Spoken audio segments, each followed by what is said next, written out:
analytical ability. And all this is important. All this is a part of intelligence. But in the process, our emotions, they are not measurable. Somebody says, I'm angry. Okay. If you ask them, on a scale of anger, what is your degree? 1, 2, 3, 4, 5, 6. No, you can't measure anger. It's a great paradox of medical science. And the whole purpose of medical science is to free people from pain. But pain itself is not measurable by medical science. And there is no device, no painometer. How much pain someone is in. Why is that? Science does work. It does heal people. But it doesn't focus on those things which are not measurable. Now this is with respect to the way science operates. But because our culture, our civilization has focused a lot on material measurable things, so those things which are not measurable, such as emotions, they have not been educated, they have not been regulated, they have not been directed. And that is why we have situations where, for example, sometimes some people, high-duty machine guns, they just go mad and just kill it. These incidents, when they happen, what is happening? These people, through technology, have got powerful weaponry. But their inner world is gone mad because of unregulated emotions. Now specifically, each of these may have many causes. Each such incident and each such person who goes on random gun killing may have causes.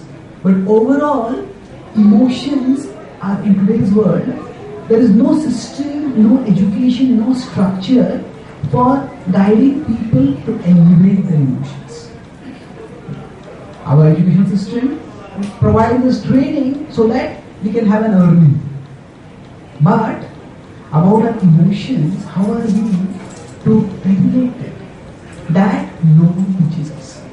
And because of this, we have an imbalance in today's world, where people have big amount of control over external things, but they don't have control over themselves. People have controlled machines and uncontrolled minds. Or as Martin Luther King said, we have guided missiles and misguided minds. So emotions are an integral part of who we are. And learning to educate them and elevate them, that is an important part of growing as a human being. And not just growing as a human being, it is also important for growing in our spiritual life. Traditionally, this is from the contemporary perspective. I'll come back to this point again. First, let me look at it from the traditional perspective. Traditionally in India, there were two paths. There is the path of karma and then the path of jnana. The third is the path of bhakti, which I'll come to later. The path of karma, in one sense, focused on pious materialism. Materialism, but pious materialism. It means you worship God, so that God will provide many things that you want in life. So the classic example Prabhupada often would give is the Christian prayer that, O Father, thou art in heaven, hallowed be thy name, give us our daily bread. So this is a prayer. It is good that people are going to God, people are praying to God. At the same time, such a prayer reveals not one's love for God. It reveals one's love for bread. So, it is not to criticize any particular religion. Similar prayers can be found in all religious traditions. The point is, we are talking about a level of consciousness of people, and this is there in all religious traditions. We are talking about objective levels over here. So, the path of karma is not just a path within the Vedic tradition. You can see strands, the mentality of karma, even in Christianity. You can see the mentality of karma even in Islam. Karma is a mentality. Mentality is that God and religion is a tool to making things, to getting better things in life. So Bhakti explains to us that Krishna is performing pastime in the spiritual world, and Krishna is inviting us, come back to me, enjoy my pastimes. But the path of karma means that we tell Krishna, I want to perform pastimes here, you assist me here.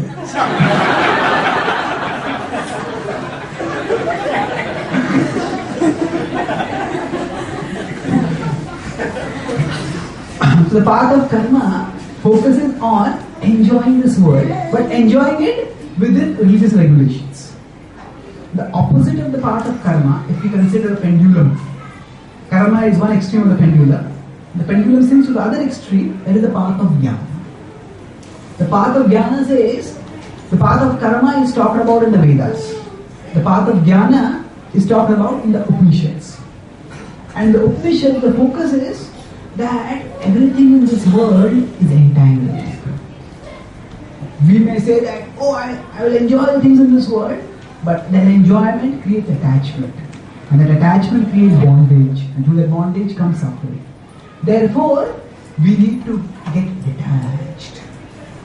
And the path of jnana focuses primarily on the rejection of emotion. So, why do we get attached? Attachment is an emotion.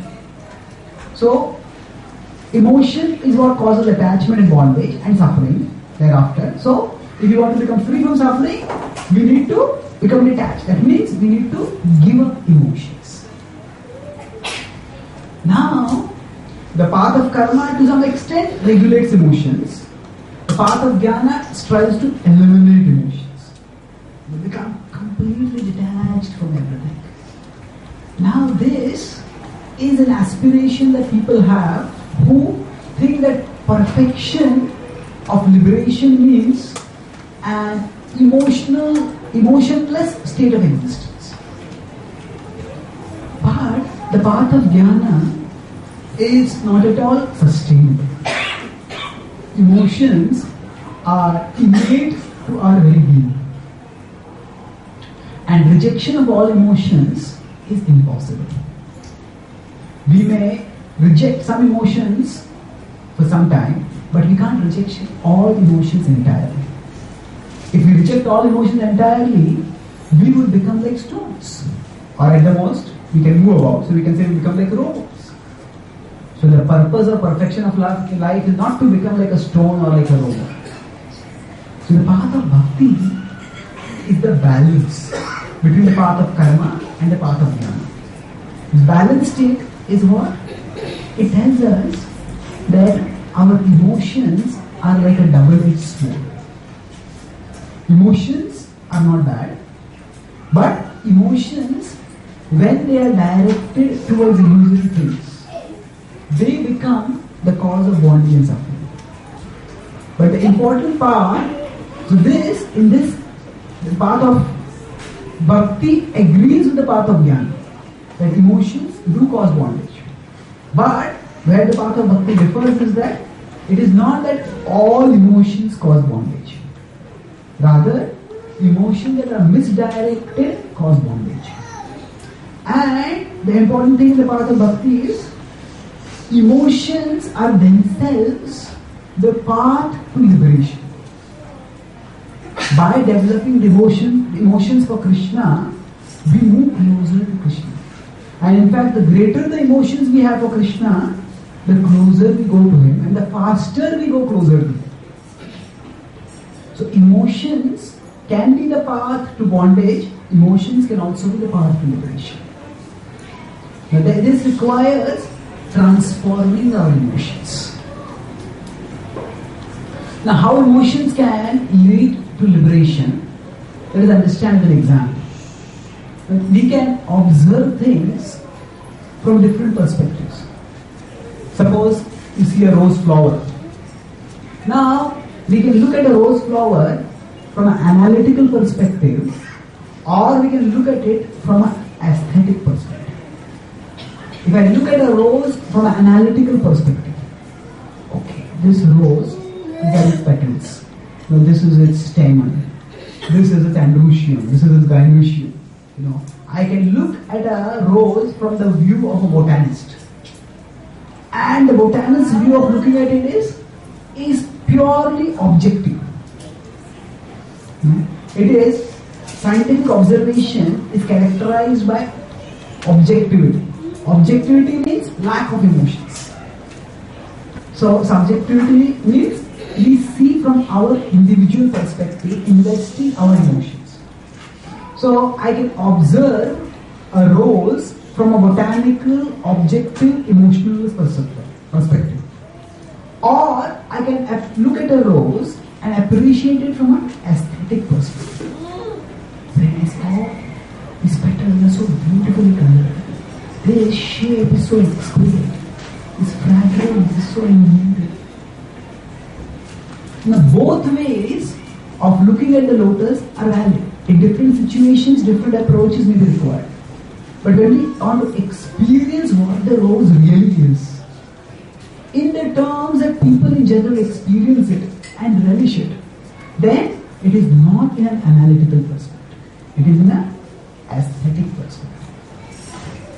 Aesthetic perspective means we invest our emotions in approaching and appreciating the rose.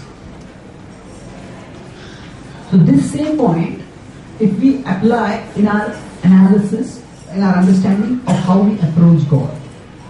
Some people can approach God as a concept. And they may clinically evaluate, does God exist? What is the nature of God? This is the philosopher's God. And it's important to philosophically understand the conception of God so that we are convinced about His reality. But after that, when we want to develop affection to God, we need to also approach God not just from an analytical perspective, but from an aesthetic perspective. Aesthetic perspective means who God is as a person. Repeatedly, Krishna in the Bhagavad Gita uses the word Tattvataha. In 4.9, the Bhagavad Gita says, Janma karma chame divyam evam yo vetti tattvataha tyaktva deham punarjanma maiti mameti so Arjuna. Says, those who know my appearance and activity, tattvataha, in truth, they become liberated and they come to me. Then again in 10.7 he says, etam vibhutim yogam cha हम यो वेत्ति तत्त्वतः सोऽभिकल्पेन योगेन युज्यते नात्र संशयः. He says, those who understand my glories, in truth, they will wholeheartedly become devoted to me. Avikalpena yogena. Without any alternative, they will become devoted to me. And later, again in 18.55, Krishna says, Bhaktyam mam vijanati yavanyaschasmi tattvataha. That by bhakti I can be known in truth. Tattvataha. So knowing Krishna in truth, what does that mean? It means knowing Krishna not just as a concept God, but knowing Him as a person God. To further illustrate this difference in analytical and aesthetic approaches, consider, say, a small child is sick and a child is taken to a doctor. The doctor does all the tests. So the doctor may know the child's physical parameters, the height, the weight, the bone density, and muscular composition, even the urine and stool composition. But through all these tests, the doctor knows the child. Okay. But does the doctor know the child the way a mother knows the child? Actually, the doctor knows about the child. The doctor knows about the child's body, whereas the mother knows the child as a person. So similarly, just as that to differentiate it more precisely, we can know about God and we can know God. The two are different things. Because there are many people who know a lot about Krishna. Oh, Krishna was a character in the Mahabharata. Krishna is a prominent feature in Hindu religion. He is a part, some people may say, oh, he's a mythological figure in Hindu mythology. So, and they may know a lot of details. But all this is knowing about God. To know God means to approach Him as a person. to approach him as a living, loving person. And that is the essence of bhakti. So now, in the process of bhakti, our emotions are the means by which we approach God. And the greatest saints are those who have the greatest emotion in connection with God. So the emotion that we experience in connection with God, that Rupa Goswami explains, that is rasa. So rasa is a concept that is first talked about in the Indian tradition in a book called Natya Shastra. This is a book written by Bharat Muni. And Bharat Muni describes that Natya means Natak or drama. It is not just, some of us come together, you play this role, let's have a drama. You may do a drama like that. But that is drama, and the study of drama is called dramaturgy. And dramaturgy itself is a very advanced and deep subject of knowledge in the Indian tradition. That means when a drama is to be performed, what is the way in which things should be arranged in a drama by which the audience will experience the appropriate emotions. That itself is a Shastra. It is scripture which elaborately describes this.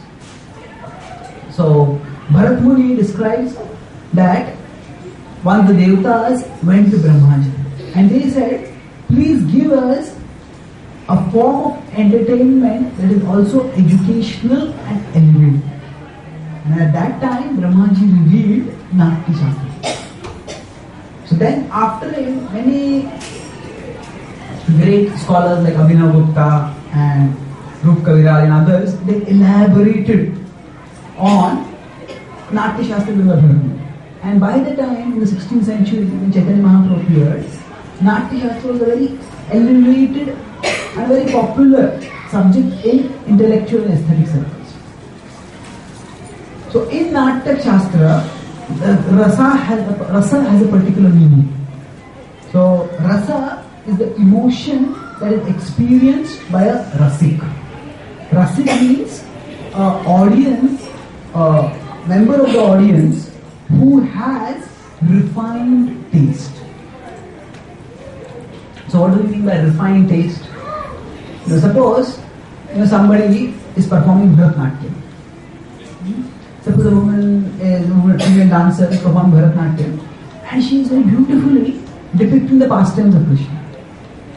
Now, if somebody doesn't know what is Bharatanatyam, the person is this is some kind of dance. But somebody knows Bharatanatyam, the person will see, this dance is being done so artistically. But somebody who knows Bharatanatyam and who also knows Krishna's pastimes, then that person will say, this is not just a beautiful dance, but this is a beautiful and meaningful dance. Okay, this is describing how Yashodama is angry, this is depicting how Krishna is running away, this is depicting how Krishna is trying to act innocent, this is depicting how Yashodama is now going to punish Krishna. So, if the audience is not refined, they will not get much of the Bharatanatyam. But if the audience knows properly, then the same dance that is being depicted, depending on how evolved the audience is, how much they will get from the drama will vary, from the dance will vary. So a Rasika audience will get very much more from the drama than others, from the dance than others. Similarly, in Natya Shastra, it is described that when a person performs a drama, and the audience is also aesthetically refined, then the drama will evoke emotions in the audience. And the emotions that are evoked in the audience through the appropriate performance of drama is called as rasa. This is the understanding of rasa in traditional Natya Shastra. And this Natya Shastra led to the development of something called as the rasa tradition. So, rasa tradition is one tradition and the bhakti tradition is another tradition. And these two traditions were married together by Rupa Goswami under the guidance of Sri Chaitanya Mahaprabhu. Through his book, firstly, Bhakti Rasamrita Sindhu, and then the second book was Ujjvala Nilamani. Ujjwal Lingamani describes very elevated emotional exchanges between Krishna and the various gopis. And it analyzes and explains what rasa is being experienced in which emotional reciprocation. Now, what is the need for this kind of integration or marriage? Bhakti, any tradition, for it to be living, it has to be presented and represented in a way that is contemporarily intelligible and appealing. So, for example, Srila Prabhupada came from India to America. If in America he had given discourses in Sanskrit, how many people would have understood? Prabhupada spoke in English.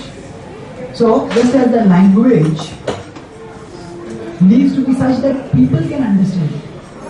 So now people's understanding is shaped not just by the language, it is also shaped by their mode of thinking. So, for example, now there is most people are influenced by science. Therefore, Srila Prabhupada presented Bhakti as a spiritual science.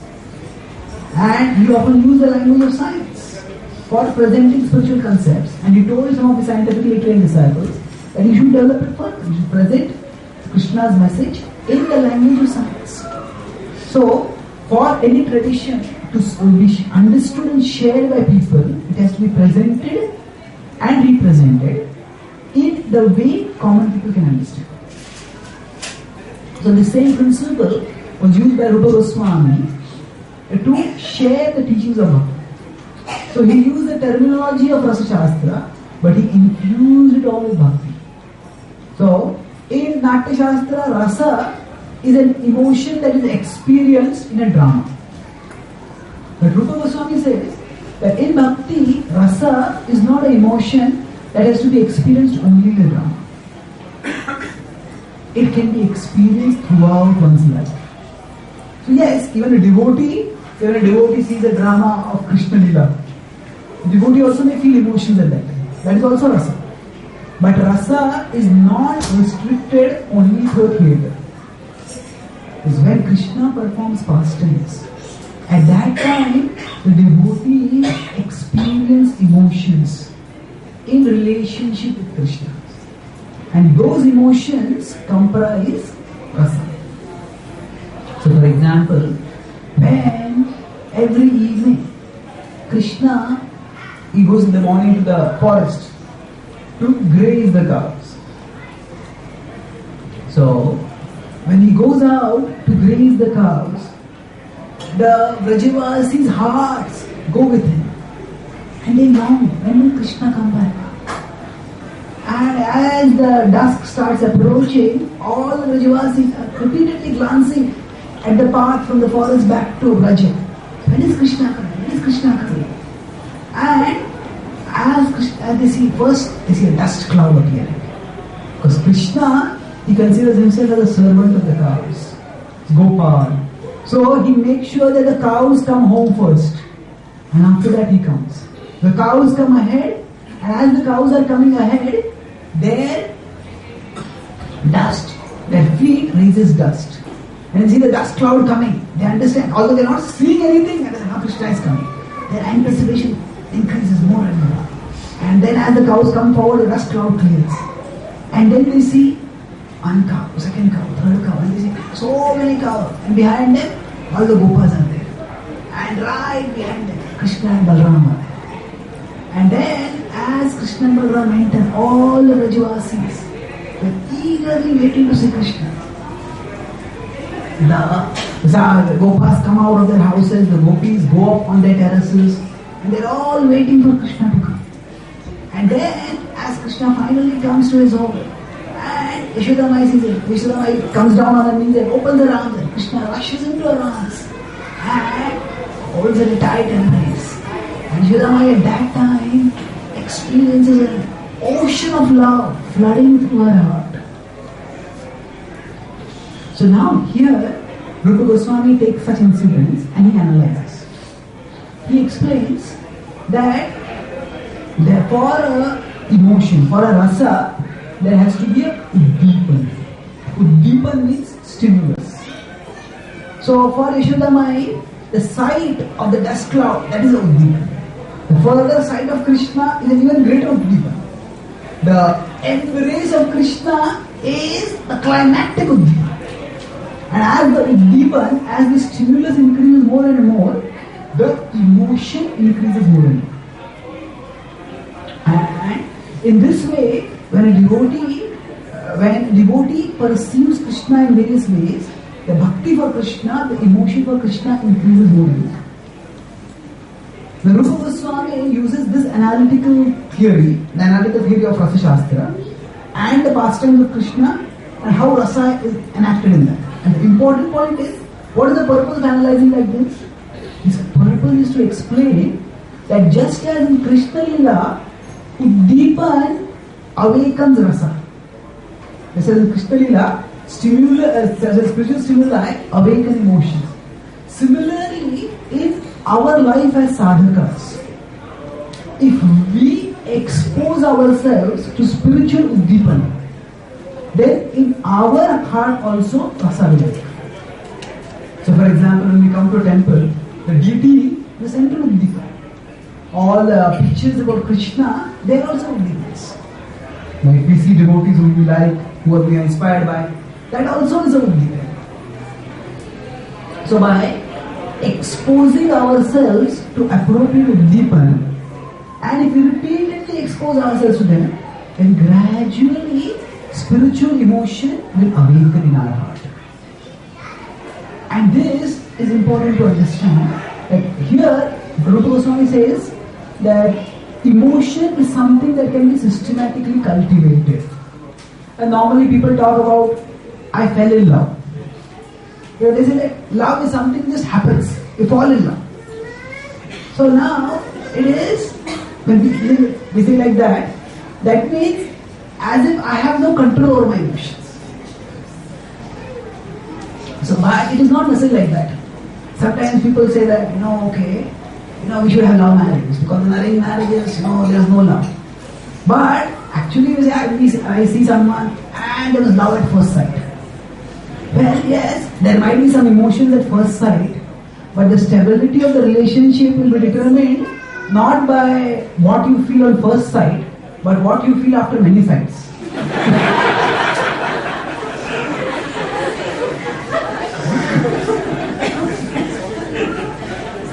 So, emotion may sometimes suddenly happen to us. But that if our relationship is based only on the emotions that happen to us, then the relationship will be unsteady. Today I like you, tomorrow I don't like you. And how will relationship go on?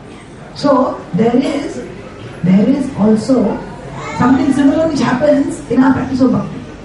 Today when I come to the temple, I feel so good, I feel so nice, such sweet emotions are going through my heart. Today I was chanting and I felt completely absorbed in Krishna. The next day I chant, I count the beads. Has somebody changed the beads from 108 to 1008? We feel as if so much time it is taking. We don't taste it all. So if we base our bhakti practice only on our emotions, bhakti is ultimately emotion. But while we are doing sadhana of bhakti, our emotions may not always be reliable. So, what Rupa Goswami says is, emotions are also something that can be cultivated. And how are emotions cultivated? It is by repeatedly exposing ourselves to the right Uddipan. So, irrespective of whether I feel devotional or not, I come and take darshan of Krishna. Irrespective of whether I feel devotional or not, I chant the holy names. And by this, repeated exposure to Uddipan, what happens is, we become purified. The soul is chumbaka. Prahlad Maharaj says, Shanda and Amarka, his guru, his teacher, they ask him, you are born in a demoniac family, Why are you worshipping Vishnu? Why are you betraying your own dynasty like this? So Prahlad describes, it is just as iron filing is attracted to a magnet. Similarly, my heart is attracted to Krishna. I cannot help it. So that is a natural attraction of the soul to Krishna. That is the pure state of the heart of all of us. But if an iron filing is covered by rust, then although it is natural for the iron to be attracted to a magnet, but when it is covered by rust, it will not be attracted to it. So then the rust needs to be removed. And once the rust is removed, then the attraction to the iron will manifest. Similarly, for our souls, attraction to Krishna is natural. But it is covered over by various impurities. And these impurities, because of these impurities, even when we come in contact with Krishna, sometimes we don't feel attracted. Sometimes we don't feel any joy. So what is happening is, these conditionings that are there around our consciousness, these conditionings, the thickness of these conditionings varies according to the way the modes influence us. Sometimes the Rajoguna and Tamoguna is influencing us too much, and that time we feel no attraction to the Krishna. Sometimes the Sattva is influencing us, at that time the covering is lesser and we feel some attraction to Krishna. And sometimes when we are in a very vibrant, potent spiritual atmosphere, we feel very strong attraction to Krishna. So this covering is there, which prevents us from right now being steadily attracted to Krishna. So this covering, when it is removed, we will be naturally attracted to Krishna. But Krishna is not just the goal of bhakti. Krishna is also the means of bhakti. That means, it is not that at the end of our spiritual practice, we will attain Krishna.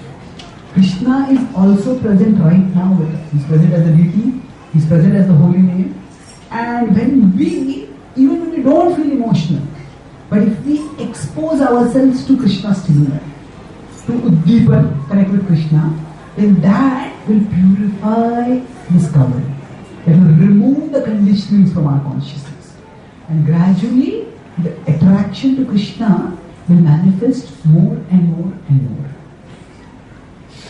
So the process of Bhakti Yoga is the process of systematically exposing our consciousness to Krishna.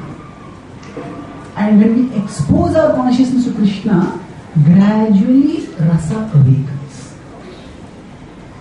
And that rasa becomes stronger and stronger. Till that rasa will become the defining and driving reality of our life. So Bhakti Rasamrita Sindhu elaborately describes how we can have different Uddipan in our life. So for example, when we take Charanamrita, that is also Uddipan. The beauty of Bhakti is that it not only makes emotions the means by which we approach Krishna, but it also makes the senses the means by which we approach Krishna.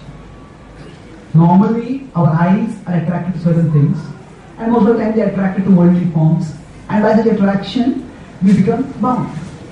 Similarly, our ears, our tongue, all our senses can bind us. But Bhakti doesn't ask us to reject or suppress the senses. Bhakti asks us to provide spiritual inputs to the senses. So with the eyes, let me see the beautiful form of Krishna. With the ears, let me hear the beautiful katha of Krishna. Let me hear the beautiful geet about Krishna. With my tongue, let me taste Krishna's power. So in this way, we expose our senses to spiritual stimuli. So I conclude with one last point, Bhakti. Our existence is at 3 levels presently: body, mind, soul. Physical, mental and spiritual. The soul has a natural attraction to Krishna. The mind is presently conditioned by material impressions. And the senses are made of gross matter. So the process of bhakti essentially involves transforming the sati, the intermediate, that is the mind. Now, how do we transform the mind? It is not just by thinking or feeling. I should feel devotional. I should think about Krishna. So all that is good. But we can't just change our way of thinking. We need to actually expose ourselves and our senses more and more to Krishna. And through the senses, the spiritual impressions will enter and permeate our subtle world. The process of bhakti involves making our memory our treasure. Making our memory our treasure. That means all of us, when we have some happy moments, we may click some photos, and then later on we treasure those moments. Yes, I went to this place, I met this person, I did this thing. It was a happy moment that we draw strength from when we have difficult moments in our life, when we feel down. Just as we may have physical snapshots of the happy moments of our life, similarly, bhakti means that we make our memory a treasury of remembrances of Krishna. So, if we have gone for some yatras, we have heard some very nice classes, we participated in very sweet kirtans, we have relished some very beautiful darshan. Now, we need to consciously cultivate these memories. With respect to material impressions, if we see some image of sense gratification, we go into instant samadhi. Lost in it. Why? Because the mind is habituated to that. And that's why it goes in that direction automatically. But what happens automatically or instantaneously with respect to material tendencies, that we have to make happen conscientiously with respect to Krishna. We all have had some level of spiritual experiences. But we need to consciously remember them. Cultivate and cherish those memories. And then take our consciousness toward those memories whenever we feel down. So our consciousness will move up and down like a sine wave. That is something which will keep happening for a good amount of time. But if while the consciousness is moving up and down, what we can do is we can look somewhere where we can get some stillness. So we cannot always come to the temple, we may not always be able to study scripture, we may not always be able to associate with devotees. But if we have cultivated some memories, then that will give our consciousness, when it starts going down, it will give us something to hold it up. So for example, if there are some songs, some Vaishnava Geet, which we find very sweet, which kindles devotional emotion within us, then we can memorize that, we can keep that in our phone and read it, recite it, hear it, or if there's some tune of the Hare Krishna Maha Mantra which we like. So whenever we feel agitated, whenever we feel rejected, we can recollect that. So this is, each of us, we can create our own armor of Uddipan. So what will be a Uddipan for me may not be a Uddipan for you. For example, whenever, I mentioned this in an earlier class, whenever I take darshan of the deities, I always feel that I should recite some verses. When I meditate on the verses, and then I think, this same Lord is glorified this verse, through these verses. He is present here. Then I feel a connection with the Lord. So once I spoke this in a class, I said, we can recite verses, and then we feel connected with the Lord.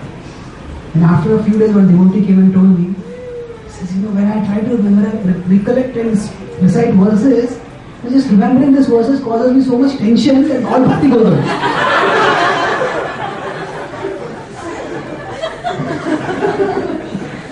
So, what is a Uddipan for me was not a Uddipan for that person. So, we have to individually find out what is a Uddipan for us. So, we all are different. We all have our individual inclinations, our individual talents, individual backgrounds, And within that, we find out what is it that stimulates our remembrance of Krishna. And we make such stimuli readily available for us in whatever way is practical. And that way, when the consciousness goes down, we will not go down. We will still hold ourselves up and gradually will rise up. And in the process of sadhana bhakti, we cannot suddenly wish, oh, let me have pure emotions, let me have divine emotions.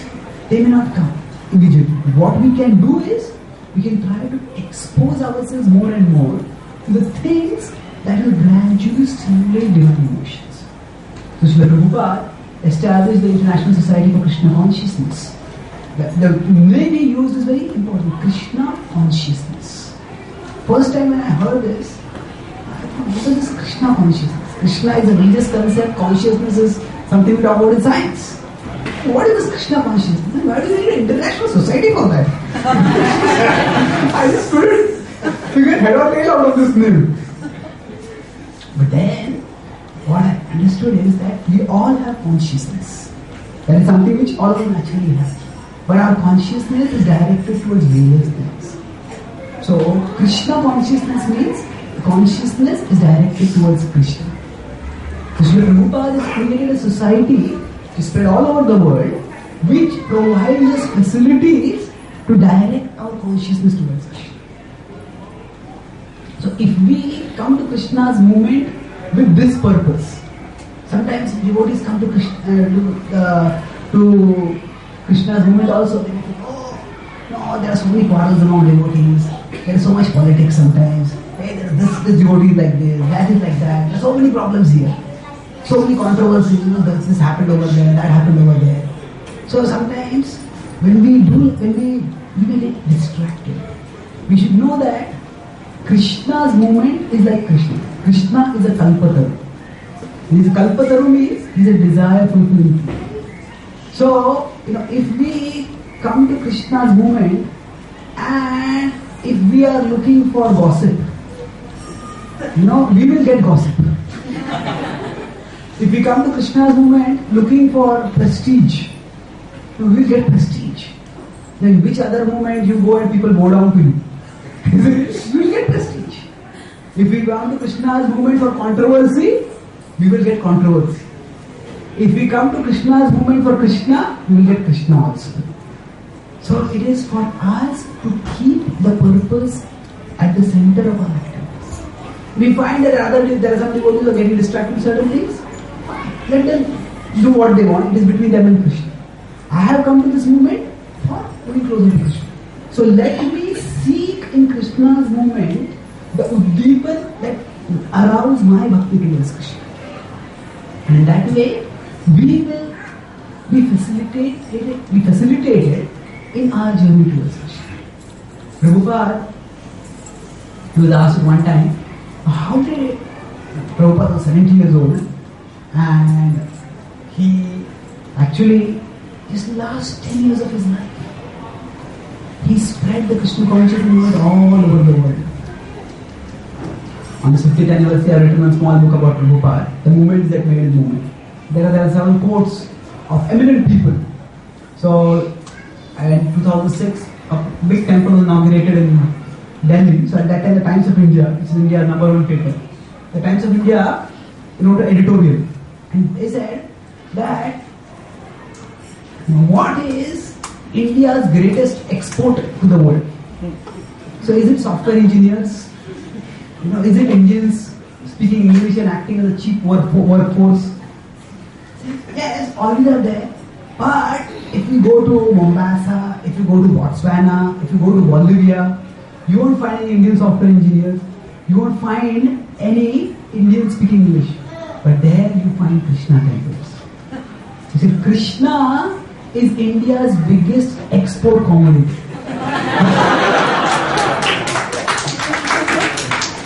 And it is the International Society of Krishna Consciousness that has exported Krishna all over the world.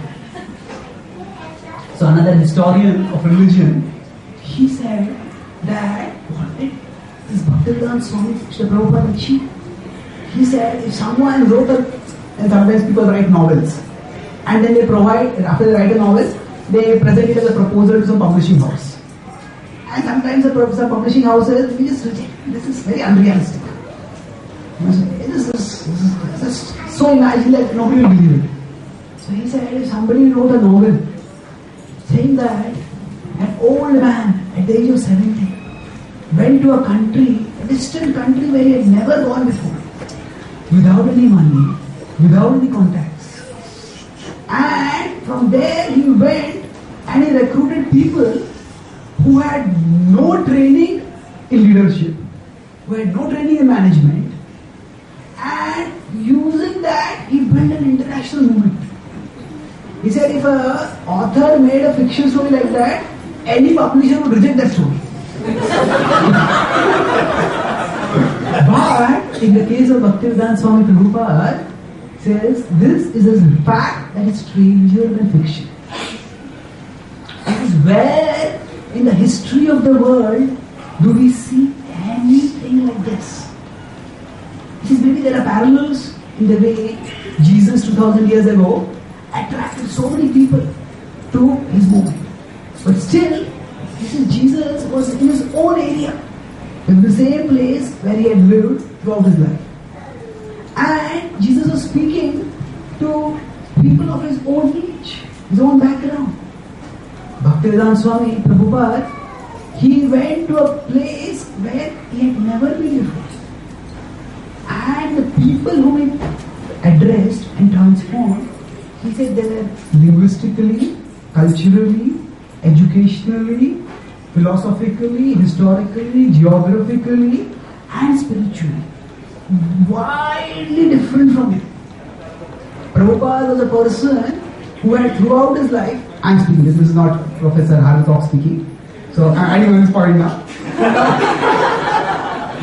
So, this professor, he said we don't have anything like this. To further highlight the contrast, Prabhupada was a person who throughout his life never broke the regulative principle.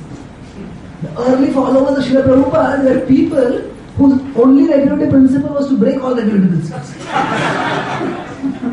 And yet, Prabhupada attracted and transformed them. So he says, therefore, again quoting Professor Koch, he said that actually Bhaktivedanta Swami's achievement is therefore unique in the history of the world. So when Srila Prabhupada was asked, Swamiji, how did you attract so many people towards? How did you get so many people? The Prabhupada's reply was very simple yet profound. He said, Krishna is all attractive. I just presented Krishna, he attracted me. This is, at one level, Prabhupada's unity. Prabhupada did a lot. Traveled tirelessly, wrote so many books, counseled so many people. But still, the principle is that what did Prabhupada do? Prabhupada provided deeper information. Prabhupada provided spiritual stimuli and people became attracted by those stimuli. So, that legacy which he has given us, we all can relish that and share that. So there are, sometimes you feel my mind is agitated, I am feeling distracted, I am feeling bored. All that will happen, but if we just keep exposing ourselves to more and more spiritual people, our devotion will awaken and strengthen. And if we share the spiritual people with others, we distribute books, we invite people for programs, we give prasad, we participate in festivals, organize festivals, we provide the uddipan to others, Krishna will attract them. And Krishna will spiritualize our hearts and through us the hearts of many, many people. Sometimes we feel this world is so materialistic. How are people going to become devotees? What is the use of practicing? My heart is filled with so much darkness. Will I ever become a devotee? This is a pessimistic attitude. A bhakta is always hopeful because Krishna is always with us. Now, by our own efforts, it may be very difficult, but Krishna is omnipotent. And we have been going on in material existence for so many lifetimes. But Krishna never got frustrated with us. Krishna never said, this soul is never going to become a devotee. Krishna did not give up on us for so many lifetimes. Why should we give up on Krishna in one short lifetime? We just persevere in our bhakti. And Krishna will take us forward. And Krishna will take us all the way to Him. Even now, if we see, among the millions and millions of people all over the world, how many of us were actually searching for God? There may be some very special souls who went out in the world seeking God. But at least for me, I was not searching for God. Devotees came out searching for me.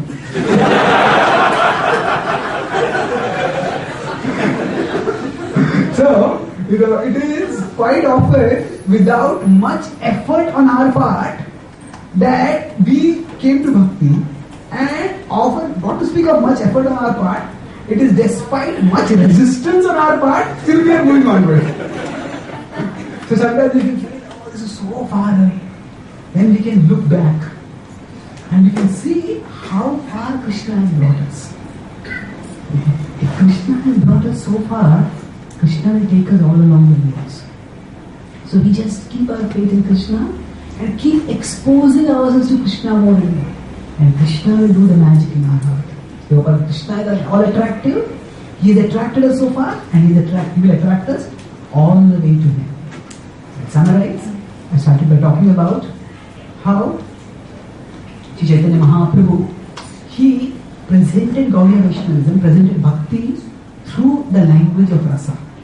In that section, I explained how emotions are something which can elevate us, they can degrade us. We discussed the Ramayana pastime. Lord Ram said that we should choose, emotions are good, but we choose the emotions that elevate, not the emotions that degrade.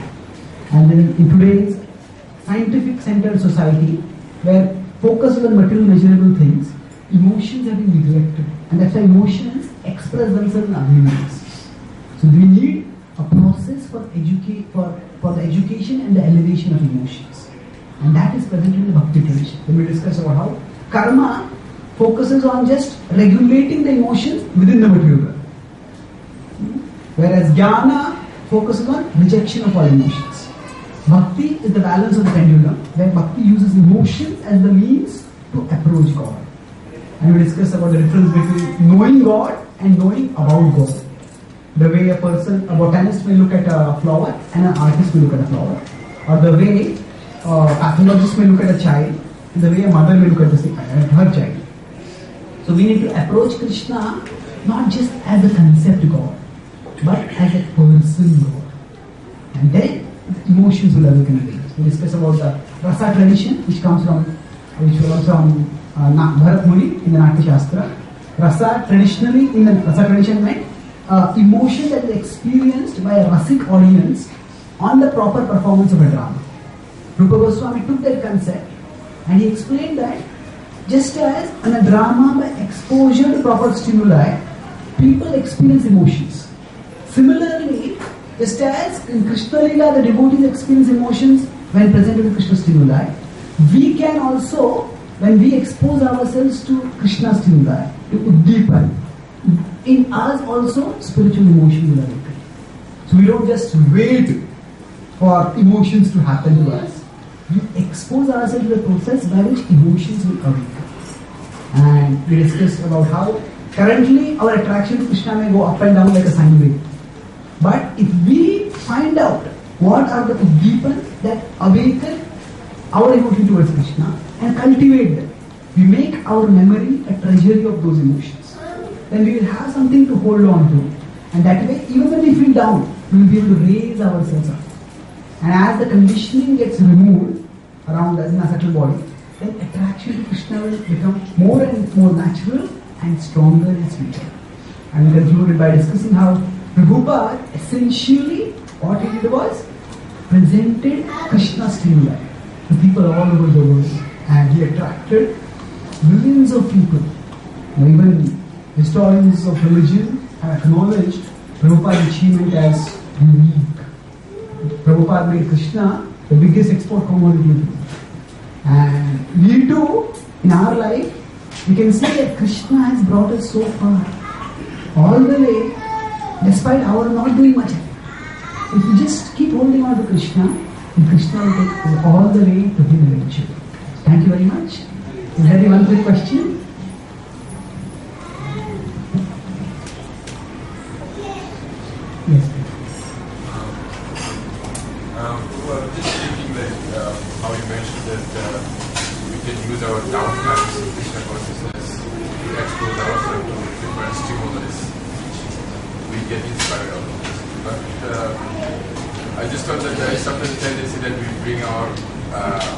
age as well. Like sometimes stimulus might work for us. Like okay, say for instance, I get to give a class so that everyone's attention is drawn towards me.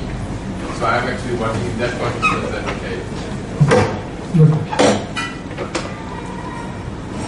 The question is that sometimes the stimuli that we use in bhakti or that we inspire in bhakti, are they actually Krishna-centered or are they self-centered? Suppose I give a class, then I feel enlivened by that. But is that enlivenment because of my connection with Krishna, or is it because people are paying attention to me, I am in the center of attention? And is it self-centered or is it actually Krishna-centered? We have to understand that bhakti does not mean that we have to be miserable. See, there is a circle of things that gives us pleasure. And there is a circle of things that comprises the activities of bhakti. It is not that these two circles are non-intersecting. There are definitely parts which are non-intersecting. There are anti-devotional activities which will give us pleasure and we need to give them. But these two circles do intersect. The whole principle of Varnashram is to situate ourselves in the things that we like to do and to do them for Krishna. So if a person is of intellectual orientation, Brahminical orientation, Varnashram tells such a person, okay, you study, but study for Krishna's sake. Teach Krishna's message. Similarly, a person is a Vaishya, that person is told, okay, you are right to earn money and use it Krishna's service. So the idea is, what is natural for us, not natural in the sense of our lower nature, not lust, anger, greed, envy, pride, but natural in terms of our swabhava. We do that for Krishna. Now, when we are doing that for Krishna, initially we may be self-centered. Yes, when I am giving class, I may think how people are appreciating my class, and that will be my focus. But as we keep practicing bhakti, then gradually we start saying, yes, if I give a class about Krishna and I focus too much on how many people appreciate me or not, then I may get some pleasure. But if instead I just focus on Krishna, the subject of my class, you get much greater fulfillment. And this realization will come gradually. If we situate ourselves in that circle where we get some material pleasure and some spiritual pleasure, then gradually we start realizing that material pleasure is not all that great. Spiritual pleasure, that is really great. Shara Ramodar, Shara Ruknath Bhagwan ki. And gradually we move from the material pleasure to the spiritual pleasure. So, the only thing is, we shouldn't give up the activity that purifies us. We shouldn't say, I'll only give class, I'll not chant Hare Krishna, I'll not do anything else, because I don't like that. The test of bhakti is, we continue bhakti even when we don't like to do it. But in order to change our emotions, we may do more some of the things that we like to do. So we do have to do the basic activities of bhakti. But within that, or in addition to that, we can do those activities to stimulate us spiritually. Thank you very much. Shri Prabhupada ki, Gaur Bhakta ki, Gaur Prema.